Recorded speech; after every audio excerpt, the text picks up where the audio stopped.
Welcome to Mindfully Integrative Podcast with your host, Dr. Damaris G.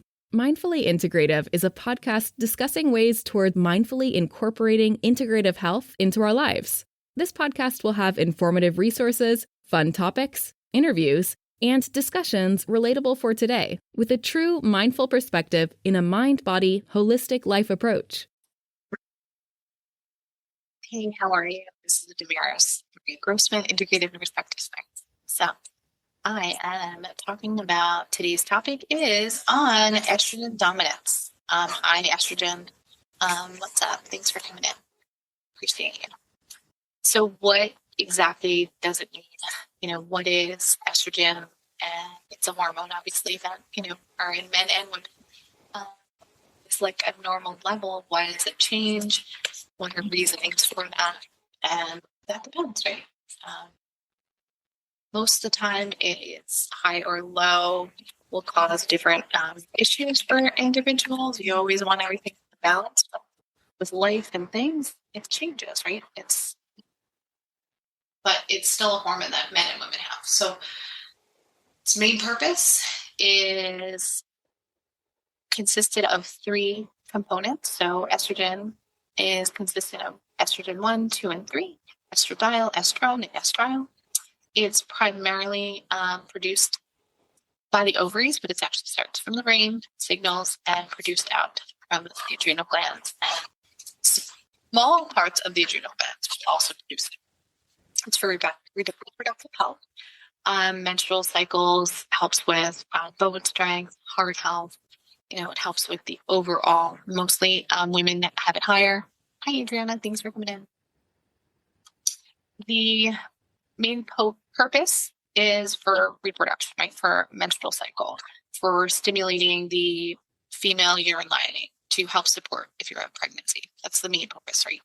The bone health purpose is to help with bone density, help with modifying the amounts of osteoporosis in the body. Cardiovasculars, it helps with, blood vessel function. It can help with cholesterol balance.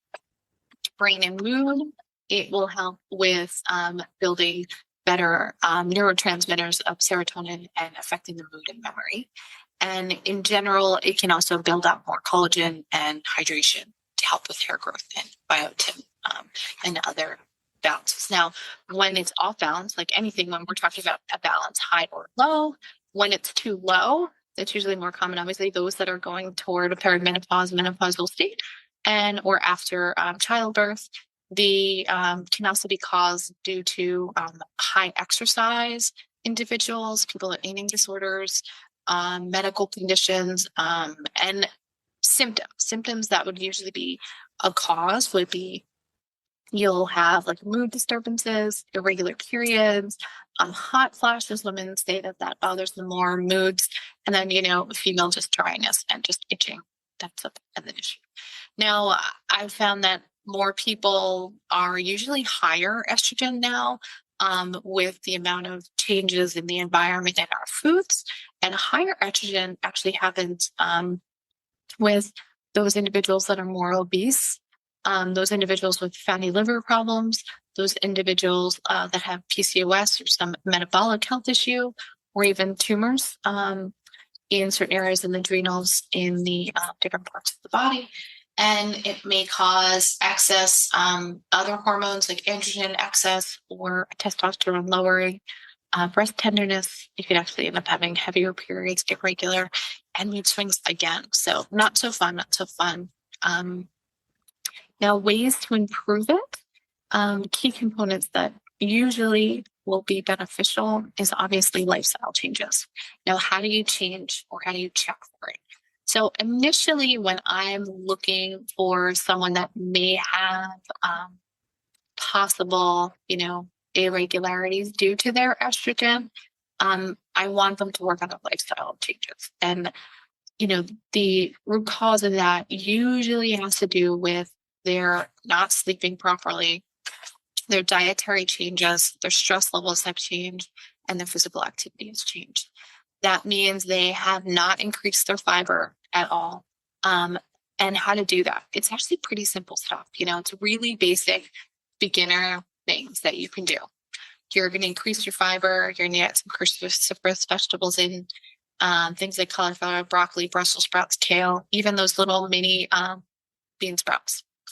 Whole grains that you can tolerate.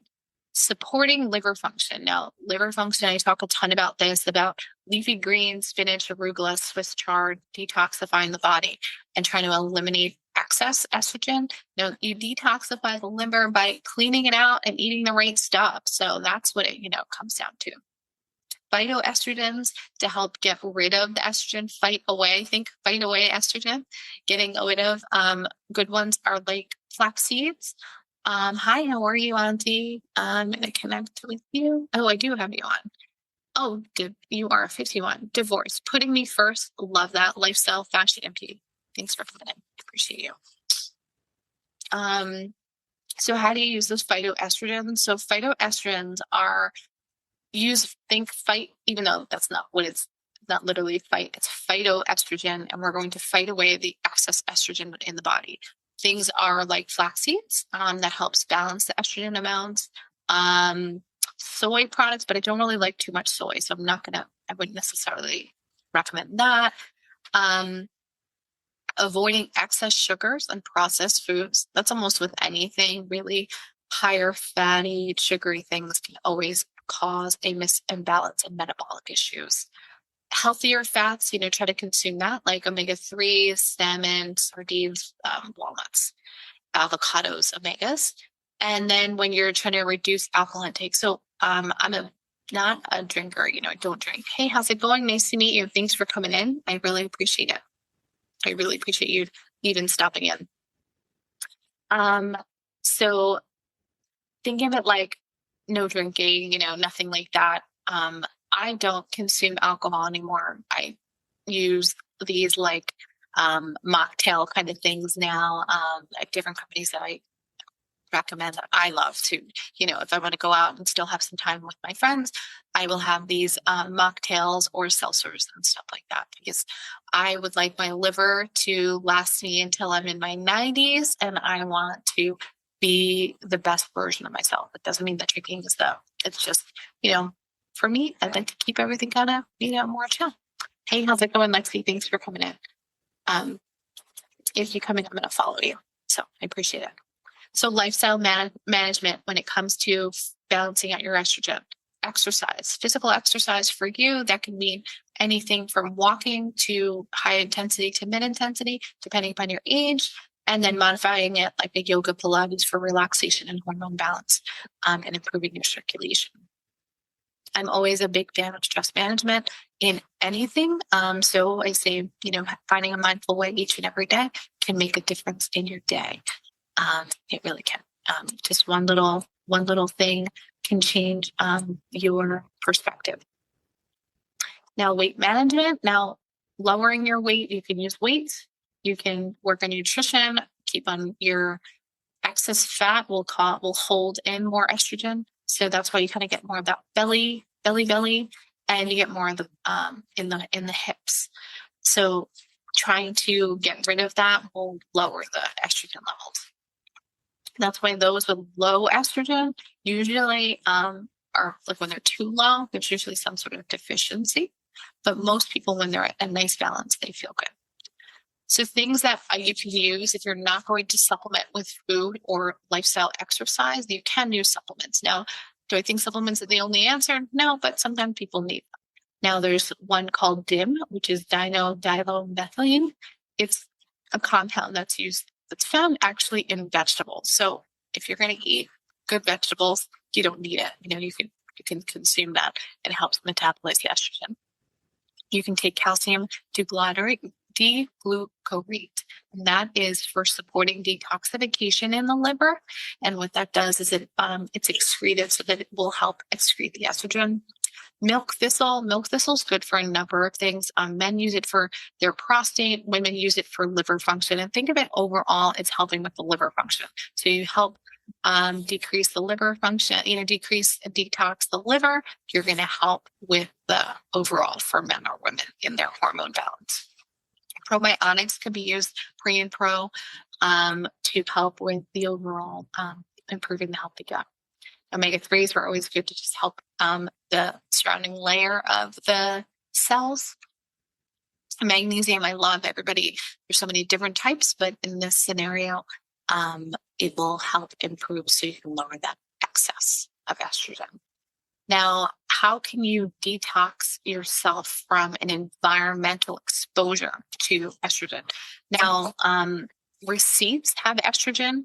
That's really pretty surprising. People don't realize, like paper receipts, some types of inks, avoiding too much plastic. There's a lot of BPA in those. They can also be very estrogen dominant or estrogen disruptors, they would say. Pesticides, they can change non-organic or GMO kind of products. I mean, do the best you can, try to be as natural as you can.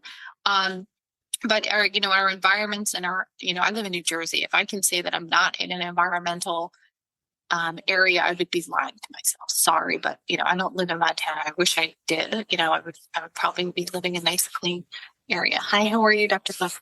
Thanks for coming in. I appreciate it.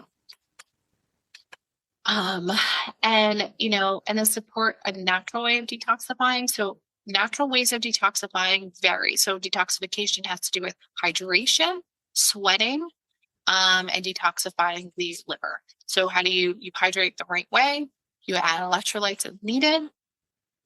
You can do saunas. I'm a big fan of saunas. I don't necessarily love cold plunges. People have that in their regimen.